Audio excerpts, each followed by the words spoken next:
Magmula nang maghiwalay ang mga magulang ni Janelle, sa kanyang lola Celia na siya nanirahan.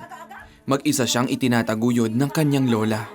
Kaya lang talaga ang naging problema ko, wala akong quality time sa kanila. Kasi talagang trabaho ako eh. Simula nang mangyari ito sa kanilang pamilya, patuloy na nalihis ng landas si Janelle. High school lamang siya noon nang mabuntis. Yun nga, umamin siya.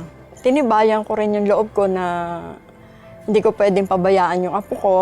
Hinimok ni Celia si Janelle na kausapin ng nobyo upang panagutan ang nagawa.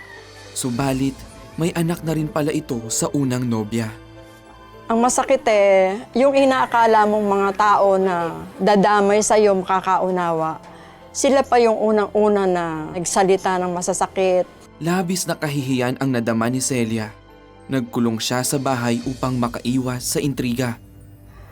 Yun ang masakit sa akin, yung nasasaktan ng mga anak ko, ang mga apo ko. Wala na, hindi na ako makatulog noon. Hindi na ako makakain. Ayoko na makipag-usap meski kanino. Kung makatulog man ako, wag na ako magising. Yun ang iniisip ko. Masakit na yung ulo ko, hindi pa rin ako makatulog. Nabuksan ko ang TV. Nakita ko si Brother Peter Kairos. Sumabay ako sa prayers niya. Kinabukasan, tumawag ako sa 700 Club. Ang tawag na iyon ang naging daan upang maging bahagi siya ng isang simbahang aalalay sa kanya. Hanggang nagkaroon ako ng hunger talaga sa salita ng Diyos. Ligtas na nailuwal ng apo ni Celia na si Janelle ang sanggol.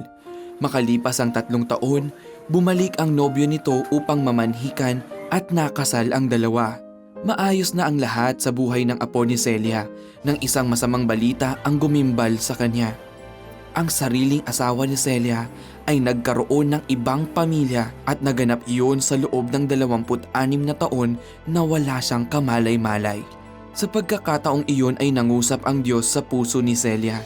Sa halip na magtanim ng galit, pinili niyang sundin ang utos ng Panginoon. Ni-remind niya kaagad ako yung about forgiveness. We should not repay anyone evil for evil. Nagpapasalamat din siya, buti raw natanggap ko yung anak niya.